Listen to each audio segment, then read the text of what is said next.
Hello everyone, Storm11 here. Today we'll be talking about another active period of severe weather to be going on across the south, beginning on Monday, and that will lead into Tuesday across the deep south, over some of the same areas again on Wednesday, and eventually another system will come by, and a bit cold front will come through and bring a severe weather risk for portions of the east coast as well. Behind that cold front is a big upper level low that was situated over the eastern U.S. and bringing colder than normal temperatures.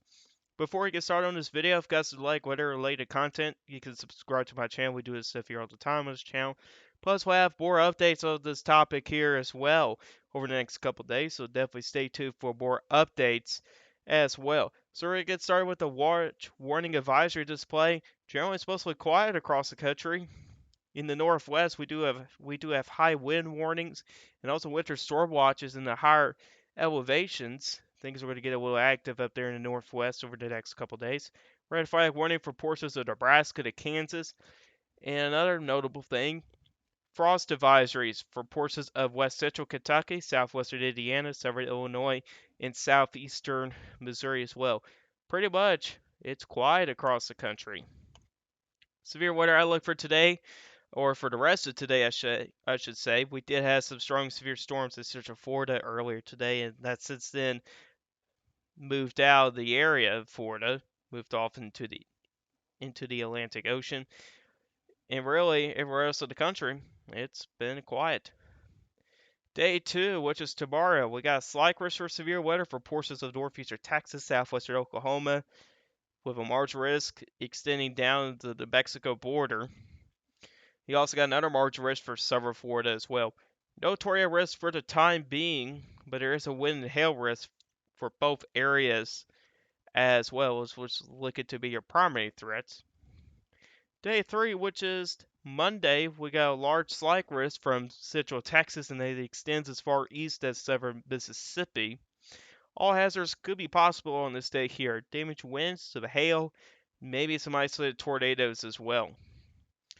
Then on day four, which is Tuesday, we got a large 15% over southeastern Louisiana, southern Mississippi, most of Alabama and Georgia, the panhandle of Florida, and the far southwestern part of South Carolina. Day five, which is Wednesday, we got a 50% slight risk, pretty much over some of the same areas as day four, but it's a little bit more focused in the portions of Mississippi, Alabama, Georgia, and it even extends into southern Tennessee. Then on day six, which is Thursday, there's a slight risk for severe weather for eastern North Carolina, far southeastern Virginia, and the northeastern portions of South Carolina. In 7 and 8, potential too low, and that's when we can get a break from the severe weather. So let's kind of look into the systems here over the next several days here, kind of give you guys a little idea of what we could be dealing with here. And then we'll get a little bit more detail with some of these severe weather subs. I just want to show you guys this first to kind of give you guys a general idea. So beginning on Monday here, some strong storms will be possible over portions of Oklahoma and northeastern Texas. There, and this way we get into Tuesday. Actually, never mind, that was Monday. My apologies. There's going to be a weak low pressure system over somewhere in western Texas there, and that could lead at least enough wind shear to bring a severe weather risk for central and eastern Texas. That also includes several Oklahoma as well, and that will continue to move eastward into the overnight hours and be a nocturnal event for portions of Louisiana and Mississippi. And then you get into Tuesday. Tuesday looks like a pretty messy setup here across the deep south. You could be talking about multiple rounds of showers and thunderstorms, and some of these can train over some of the same areas, so you do have the flash flooding risk to contend with as well. And some of these could be strong to severe as well. Some of these storms can be. And then as we move into Wednesday, you notice here there's a big system that moves into the northern plains, and this has got a pretty strong cold front along with it as well, and that could bring in a severe weather risk for portions of the south, and it could also include maybe for portions of the Ohio Valley as well. There's a certainty as you get further to the north, and really after that, this becomes a big upper low, which we'll talk about that a little bit later in the video. which of course into Thursday. You got a cold front that could be situated here, but there's still some uncertainty with that day, this day, of course. So let's go back into really Sunday. You can see here on Sunday here from the NAM model, you see here some thunderstorms do begin to blow up along that boundary. And I don't think the severe weather threat will last very long in my opinion here, because especially when some of them do begin to cluster up as well. But I don't think it's going to be a major threat. But then getting into Monday here, some thunderstorms do develop near the surface low, which could be situated somewhere maybe along the Red River at that point here. You got a nice large warp sector in situated eastern Texas, and that could move into portions of Arkansas, Louisiana later in the night. Well, let's check out some of the severe weather ingredients here. Let's begin right here, Sunday evening. So let's check out surface-based CAPE at this time. So you'll see here, there's a pretty decent amount of instability out there. It's actually enough for some severe weather, about up to 2,000 joules per kilogram in some areas. That'll be plenty for some severe weather. If we check out some other ingredients like the low-level jet, 850 millibars, you notice here it's not very strong. And I think a lot of these storms here, whenever they begin to form, they could be strong severe, especially when you kind of have some of those strong updrafts. There's a lot of lift involved here, and that could periodically maybe produce some hail and damage winds, especially when the storms really begin to calm down. You get these strong downdraft winds, and that can lead, and that's your pretty much your high wind threat out of this. And of course, here as you get deeper to the overnight hours, low jet does begin to increase here, and you may get some slightly more organized storms as you get deeper to the overnight hours. And of course, at the same time, instability values begin to back off. But you do notice here there are some elevated sign-in values, and that'd be an indication for a possibility for a cap to be in place as well, which could potentially kill some of these storms off as well. Back this up a little bit. Let's check out the super composite here at around the same time here. You notice here really early or late afternoon, the numbers are not very high. We gotta wait for this here to load for a little bit. But as that low jet really begins to ramp up here, you do see some slightly higher numbers begin to show up. If we do get a sounding here along the Texas and southwestern Oklahoma border, you'll see it's not a very impressive sounding here by any means here, which you're definitely lacking a little bit here. There is a little bit of wind direction of height, but I think regardless here, the winds in the upper levels are not very strong at all. There may be a possibility for a cap at the mid levels as well. And by the way, those are some pretty impressive low lap rates too. That could lead to some damage winds as well. That's also known as dew point depression right here. And you do get some of these stronger updrafts as well. Lap rates are very strong out there as well. And that can also help keep these storms a little bit more discreet early on as well. The outdraft cape is plenty for damage winds, plenty of instability. Just where you're lacking on is some wind shear out there. So some of these storms, when they first begin to develop, really they may be strong severe, but when you get deeper to the overnight hours, they really kind of die down. But probably a day that's looking better than Sunday will have to be Tuesday, or Monday, I should say. You can see here for the superset composite here for the NAM, there are some pretty elevated numbers out there. If you check out surface-based CAPE at around the same time, there is an area of 1,000 plus joules per kilogram of CAPE, which would be favorable for severe weather.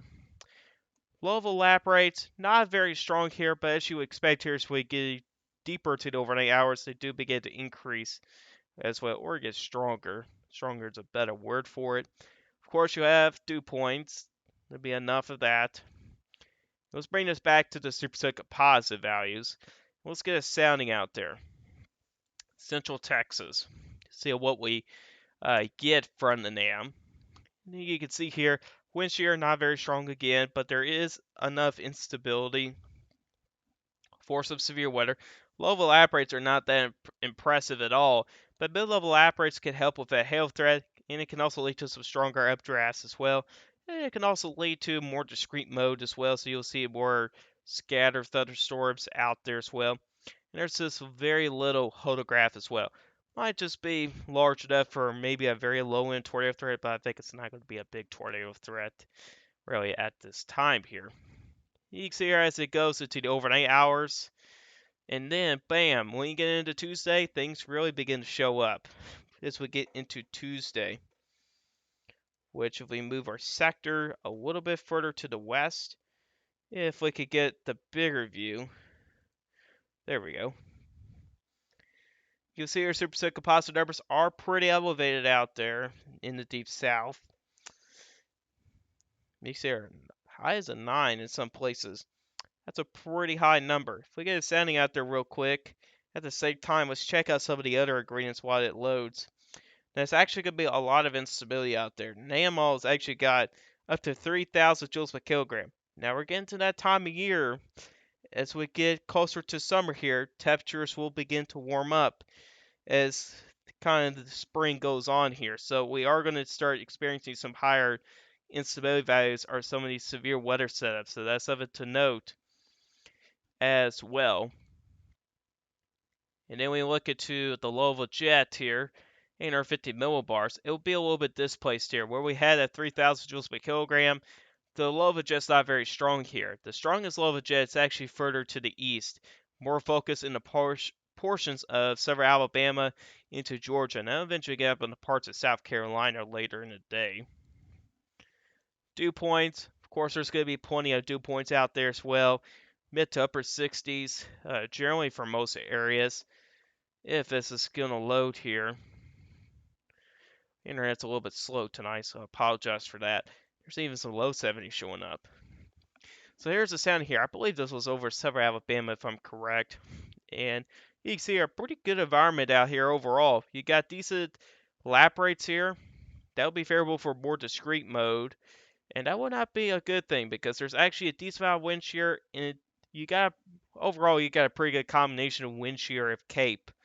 So it really all depends on what type of mode this will be. Could this turn out to be a messy mode or more discrete mode? Discrete mode can lead to a more substantial event. Meanwhile, messy mode, not as much. I think regardless here if it's messy mode or not, I think there's still a severe weather risk across portions of the Deep South, or Dixie Alley is another word for it, for this area. I think regardless here, I think we could see severe weather if it's discrete mode or messy mode. Messy mode, some of these stores here may not get good inflow, especially with the widespread shower thunderstorm activity. It'll be hard to get inflow. And inflow is important for tornadoes as well. You can see here with your hodograph here, it's a pretty good hodograph as well. So really, if the setting were to turn out, all hazards will be possible as well. If we get this back to superset composite here, you can see here then again some pretty impressive numbers out there when it comes to the superset composite here. And then you get to the overnight hours on Tuesday. Well, the superset composite numbers are still around. Some decent numbers here, but at the same time though, your low pressure system is beginning to move off to the northeast, getting closer to the mid-Atlantic region by that point as well. But a lot of its instability that's still left down here is up to for the next system here on Wednesday. And Wednesday could be interesting as well. And to look into Wednesday setup, we're going to move on to the GFS. This is actually on Thursday. Let's back this up a little bit. So this is composite reflectivity, pretty much about mid-afternoon here. Here's your cold front right here, for the most part anyway. And there is some showers, maybe some thunderstorms mixed in, anywhere from Tennessee up into parts of Indiana, Ohio. For some areas, it really depends on how fast the system could move here for some certain areas here, especially on the western end. There's some uncertainty here of how fast the front could be, because if it's pretty fast, really you may not see much of severe weather risk at all. It's focused further east, but if it's slower, it's focused further west. So the speed of the system and the timing is still pretty uncertain here. But I think regardless here, there could still be a severe weather risk. If we get to peak time heating, you can see here that shows some thunderstorms up in the portions of Ohio as well, if the GFS were to be correct. If we check out some ingredients here, like dew points, they're not very impressive here. Now this is 21Z here. If we go back to 18Z here, it may look, yeah, a little bit better here. It's got 60 dew points as far north as Silver, Ohio, but even for mid 50 dew points, you could probably still see some severe weather here. But the better ingredients here look to be portions of Kentucky, Tennessee, Mississippi, Alabama, and Georgia, especially when you get closer to the Gulf of Mexico. The first half we go, really instability-wise, the thermodynamics look better overall. The low jet 850 millibars, it'll be just enough for some strong severe storms to happen here. That's really anywhere from 30 to 50 knots generally, and that could be, then again, just enough here for some severe weather potential. If we check out instability, there's actually going to be a decent amount of instability. Now, if you live like it up in Central Ohio, for example, there's uncertainty of instability, but really we got better confidence on instability could get some of the better instability values could get as far north as maybe Central and Eastern Kentucky. And of course, here as you get further south here, the instability values get better. That's actually 2 to 3,000 joules per kilogram sitting over Mississippi and Alabama and Georgia. That's pretty good. The GFS did have some runs early on. It's actually been trending. It's actually been downtrending the instability values over the past several runs. We'll see if that continues. But some of the medium range guys could underestimate the Cape, so that's another thing to keep in mind as well. If we do check out mid-level lap rates, they're not very strong out there at all.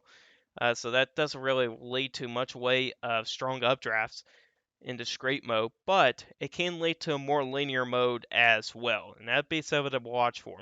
Local lap rates can support a local damage wind threat as well. If we check out the Supercell composite, we'll get a quick sounding out there. There's actually some decent numbers out here. It's got as high as a 5 in portions of eastern Kentucky. If we get a sounding out there. And as we get deeper to the overnight hours, of course, the wind shear values will begin to decrease here, and I think it'll be focused a little bit further south here a little bit later in the day. And here's your sounding right here.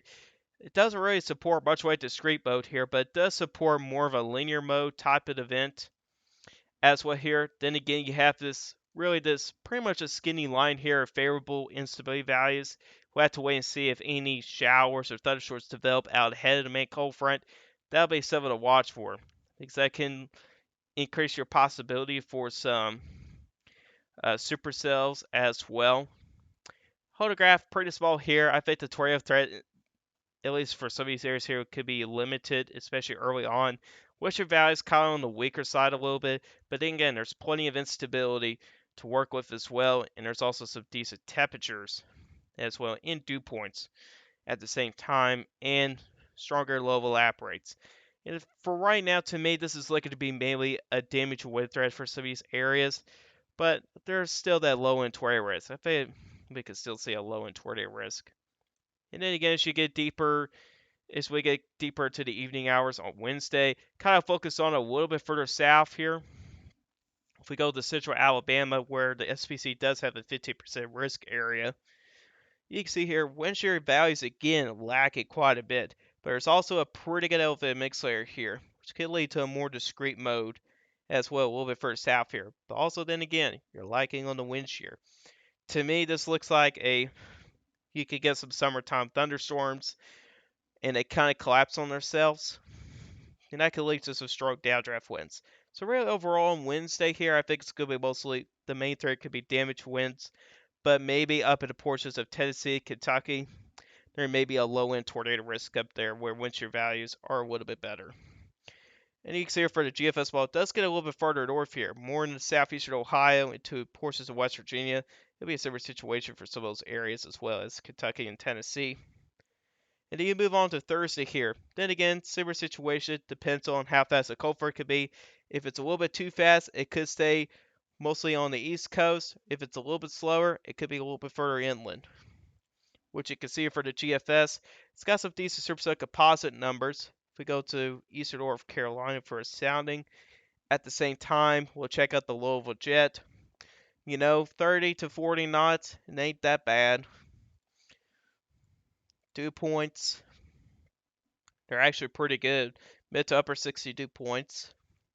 Instability, there's actually plenty of instability to work with as well. Mid level lap rates, a little bit on the weaker side, but low level lap rates, they're alright. They get better as you move further south though. If we check out that sounding there in East North Carolina, looks like mainly a damaged wind threat to me.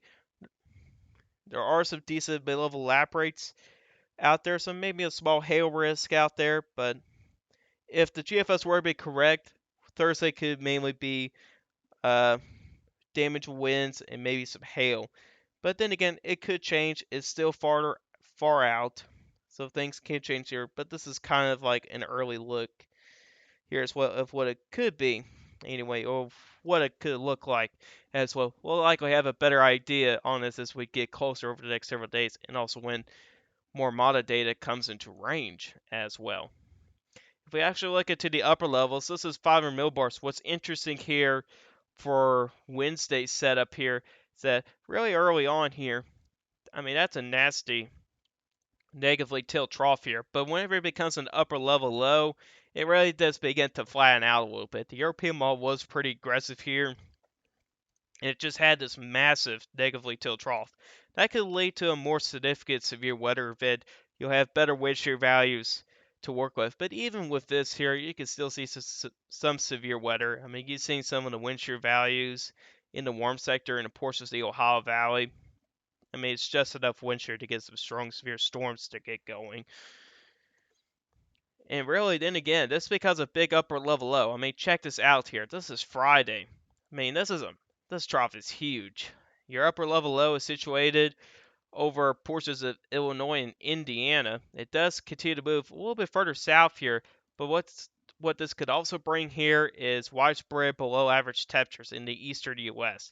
And it could stick around for a couple days here, but afterwards, a big ridge does begin to develop out there, and that could lead to some milder temperatures out there as well. And that could lead to possibly for more severe weather events in the future. Here's a different look here from the GFS ball here. And like I was saying here, I mean, let's check out this trough here. Massive trough. 540 line gets as far south as portions of Louisiana, Mississippi, and Alabama, and Georgia. That's pretty impressive for this time of year. I mean, we're in early April, but stuff like this can still happen. I mean, it's not like it's out of the ordinary or anything. It could still happen. But anyways, if you're underneath that upper level low, you may see the possibility for a mix of rain and snow showers out there. Big accumulations will be pretty limited though. But again here, should begin to move out. And then you get to this potential classic setup here. Trough in the west, ridge in the southeast. That could lead to some severe weather potential in between here. Here's a European model on its look here. You can see here then again, got that big trough that moves in. Could be some strong severe storms along the cold front in the portions of the Tennessee Valley, Ohio Valley, maybe for portions of the deep south as well. And there it is, big upper level low situated over the eastern U.S., leading to widespread below average temperatures, and eventually it moves out by early next week. And that could lead to the possibility for more severe weather steps in the future as we get into next week. But anyways, guys, that's all for you guys today. Hope you guys enjoyed this video. Guys, like this video, hit that like button. If you like my channel, hit that subscribe button, hit the bell notification so you never miss an upload. If you guys have questions about this, put a comment section down below. Or if you guys have questions, I'll see you guys in the next video, and have a good day.